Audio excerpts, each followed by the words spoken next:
So, Bob Scarga here, Travelers West South Carolina. And if my intuition is right, I think this video is going to tick some of y'all off. Some of y'all are going to think about it. Some of y'all are going to be like, hmm. Some of y'all are going to be like, what? I ain't got this issue. I do. I think I titled this something. Just do it. Just do it already, or just use it already, or anything else like that. I have the worst habit of getting good stuff and saving it, not using it. Or I want something, but well, I've got this one, it's good enough, so I won't get that one, right? I won't treat myself, but I'll treat everybody else. And people say, first they say, get this, get that, da da da da. Da." And I'm like, no, we'll just save the money and blah blah blah blah. I do that more often than not. Now, sometimes I lose my mind when it comes to tools.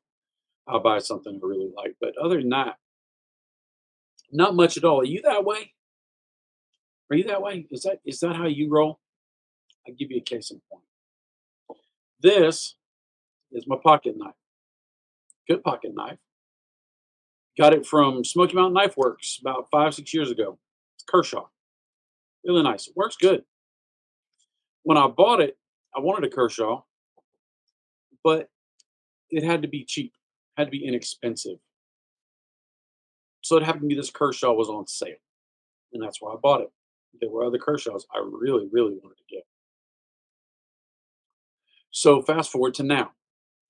First Lady and Chief and Chief's wife, Shanny Jade, the three youngins, they all went to Pigeon Forge, which is where Smoky Mountain Knife Works is. Gorgeous place. Hundreds of thousands of knives for sale. You name it, you can get it. Zombie slayers to surgical tools to chef's tools to just some of the coolest knives and axes and swords and stuff you've ever seen in your life. Really, really cool stuff. All the manufacturers are represented. It's just if you're into knives like that, this is the place to be. So I stayed home, and the first lady said, "Hey, I'm going to Smoky Mountain Knife Works. You want me to pick you something up?" And I said, "Yeah, if you want, but be careful. Don't spend too much money." She goes, "Well, what do you want? Send me some pictures." So I sent her some pictures, and I couldn't find pictures of inexpensive knives that I liked. So I sent her some shapes of knives, some knives that were very expensive, hundreds and hundreds of dollars. And I said, these are. I'd be down with this. Another thing I do is I'm doing reviews because I'm working. I usually smoke not my most favoriteest Dunbarton Tobacco and Trust cigars. I just kind of let them sit. And this cigar right here, the Sin Compromiso number 5, I have let sit because we had a box of them. And between Chief and myself, we have worked through that box. And I think this is the last one. And when I get down to my last cigar, I'm like, oh, I can never smoke that because then I'll never get another one, or I may not have another one. And so I would let it sit forever. I have tons of cigars like that. And I finally come to the realization that, daggone it, smoke the dang thing. Just do it already, right? I'm going to cut it with my nice Dumbarton cutter. I usually don't use this because I'm like, well, if I tear it up or if I damage it, I'm never going to get another one. So I just won't ever use it so it'll be good. What I'm making it good for is the person that comes behind me. Like I'm not worth wearing out something good, right? You ever feel that way? I do. So I'm going to take it. I'm going to toast this thing up. And I'm going to smoke this so that I will remind myself that I am worth it. I'm worth the great things that I have to use them and not leave them for somebody else. I'm going to clean this up a little bit, but I'm going to speak on the thought process of Steve Saka when it comes to smoking cigars. And he says, don't save your favorite cigars, smoke them. He goes, I'm not the healthiest man in the world. One day I'm going to die. My wife, Cindy, she is lovely. She's a fantastic woman, and there's no way that somebody's not going to snatch her up when I'm in the dirt. And I can't stop nobody from kissing on my wife because I'm dead. I can't stop him from living in my house because it's hers. But I'll be doggone if the replacement of me is going to smoke my cigars. Well, that resonates with me. And it's resonated for a year now.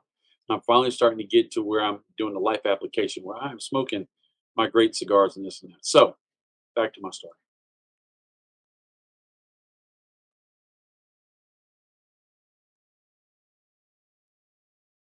So I have a little bit of regret going, oh no, then I don't have another one to smoke. Well, I didn't have the other one to smoke because I was never going to smoke it. So this one, at least I'm going to enjoy this moment. I'm glad I get to enjoy it with you. Thanks for being here. Mhm. So anyway,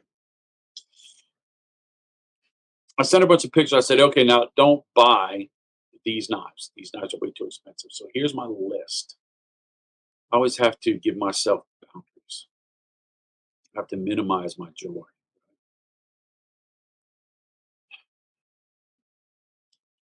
The blade needs to be over 3 inches long. I don't like a little knife. I like a big knife, but not so big that I get in trouble. It needs to be a folding, maybe a spring assist, or even automatic. I've never had automatic. It'd be nice to put that. I said dark colors, black colors, dark colors, or flat colors. Um, it needs to be halfway serrated. I do like that. Um, Chief thinks it's stupid, but it comes in handy for me. I'm that guy that if I got my pants on, I got a knife in my pocket. Not for attacking people and defending myself, but just because the feller ought to be able to use a dang pocket knife. You ought to have it in times of need. You would not believe how many times you'll use a pocket knife if you have one in your pocket. I know that. I mean that. And then I said, make sure you don't spend a lot of money. I don't want an expensive knife. Now, I go to that knife store place. When I go in there, I walk out with nothing, usually wanting 100 things because I just don't want to. I just don't want to put the money down on myself. First lady knows this, and so the reason she went was to get me a knife because she knew I've got a knife that works. This knife, this Kershaw's great. This Kershaw's fantastic, right? It'll work.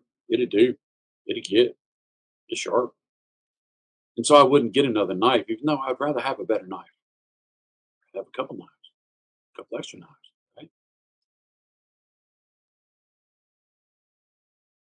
So I gave that list. She took Chief in there. They went looking around, and the first lady gave me when she came back this little box. That's a Boker. I've always wanted a Boker. It's German engineered. It's really, really nice knife. Nice knife company. The presentation is fantastic, but I mean, it's you get around knife heads like sneaker heads with Jordans. You get around knife heads, you start saying I got a Boker, people will pay attention. That's one of them names, right? And it's a neat little carry case. I think I'm gonna turn it into a cigar case because it's got a couple pockets. It's even got a little spot where you could lock the zippers. And I got this, and it is it's a, it's automatic. Look at that thing, right? It's got that Tonto serrated blade. Look at that. Man, that is amazing. It's got that. It feels like a. I don't know what the scales are made of, but it is just fancy. It just feels good in my hand, and it's left-handed because I'm left-handed, and the clips on the backside, so it actually does really well on my hand. And this thing, since I've got it, has sitting right here in the studio. And if I didn't force myself to retire this knife, when I die, one of my kids or my grandkids would get this knife brand hammer new. And you know what? There's something to be said about leaving things as a legacy to aid in generational wealth and generational wisdom and generational heirlooms. But just because I bought it, that was my excuse. Oh, I'm saving it for for them and for the stories and for heirlooms because they'll say that my big daddy or my dad had this. You know what? If I don't ever use it, if it doesn't have my sweat on it, if it doesn't have scratches on it, was it really ever mine? I owned it. Did I ever use it? Is the value in the thing that you purchase or is the value in the thing that you use? So that's how I've argued that away to myself, saying it's okay to use it. I have to tell myself it's okay. How stupid is that? That it's okay to use it. And so there's other things in life. We've had cars, brand new cars, and there are some accessories I will not use because when I sell the car, it will it'll be better for the next person, which means I'm saying that the next person is more important than I am because I'm not going to use those options. But I look for those options when I buy that car.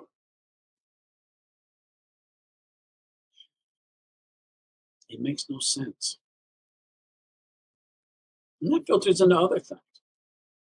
And I'm not casting shit on anybody at all. But you know how husbands and wives do? What do you want for dinner? I don't know. What do you want? I don't know. What do you want? I don't know. What do you want? And then the first lady say, I don't care. Just pick. And I will say, look, you are very more selective in what you want to eat. You do care. I don't care. I will find something and I'll be okay. So, what do you want? In doing that habitually all the time, I'm setting up a dynamic to say that my desires aren't as important as yours are. I'm saying it to myself because I mean it. But what's wrong with me saying, I want to eat ribs, or I want to eat chicken, or I want to eat stir fry, I want to go to a Chinese buffet. And you don't like that as much as I do, but there'll be something for you to eat. You okay with going to do that? And she would be fine with it. She would say, yeah, let's do it most of the time. She's not big on Chinese buffet. But most of the time she'd be like, yeah. It's come down to a point to where we go, all right, I'll pick 3 restaurants, you pick one of the 3. We've had to get into those games, and it's ridiculous, and it's all because I don't want to put myself first. I don't want to use my best things. I've got this thing, right? I've got Saka's cutter right here, this expensive, awesome Dunbarton cutter. It's right there. I use it some, but I don't use it a lot. I don't use it as much as I want to because I'm afraid I'm gonna scratch it. And then I've got gifted to me by a friend who made it. Works at William Henry. This William Henry cutter. Look at this thing. This is ironwood. It's titanium frame. Um, Triple blade, triple Damascus. It's got little semi-precious stones in it. I mean, this thing is a work of art. It is fantastic. It is gorgeous. Sitting here and using it, I ain't doing it. Pictures? I pull it out for pictures.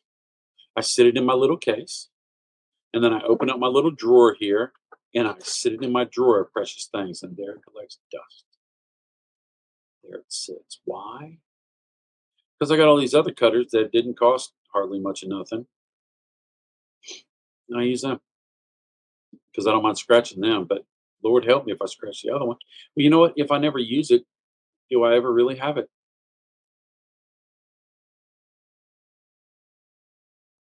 Did I make some of y'all mad? It made me mad.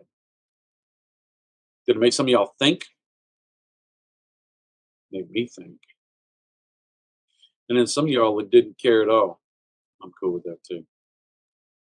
Leave me a comment. Tell me what you think and how your feelings on this are. I would like to know. Am I sideways? Am I right in thinking that I should save everything for somebody else on another day?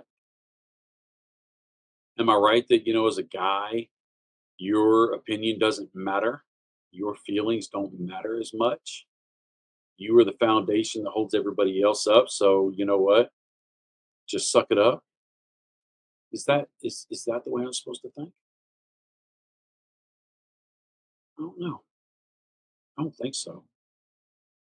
It's my default. It's my go-to. Done it for years. Is it time for a change? Is it fair to the people around me that I change? Because I've set this relationship up with these rules. And all of a sudden I say, you know what, I don't like the rules. I'm changing the rules. Is that fair? But if I say, well, I can't change because that's not fair to them, am I still putting them above me? Should I put me above them? Should I put me equal? Should sometimes I put them above me and sometimes I put me above them and I find a balance? Got a lot of questions, not a lot of answers. I would love comments. I would love your perspective. This video started out when I sat down here to start this video. The video was to talk about that knife and the fact that I don't use good stuff, and this is my way. I'm being honest, I'm being transparent. I really am. I'm doing this video so that I have to use that knife. That's the fact. Because if I didn't put it out here in public that I'm using that knife or that I should use that knife, I probably would put it in the box and put it away. I would. But now I've said it. If I say it, I got to do it. So at least I'm working on that. So I will tell you this: you are worth the good moments. You are worth. You're worth. You're valuable. You are important enough to pick where you eat dinner, even if everybody doesn't care for it, even if it's not their favorite. You're worth getting good stuff and using it. If you want to go buy another one, you are worth that extra scoop of ice cream or extra swizzle of whipped cream on banana split. Pay your bills, get in your steps, have your moments. You're worth it. I do mean that. I do. I'm going to cut this video off. I'm going to join my last sin compromiso number 5 that I have in the show. I'm going to play with my new knife. Why? Because I'm still don't sound right. Maybe if I say it enough, I'll start to believe. See you later. Later, Tater. I love you. I really do. I mean that.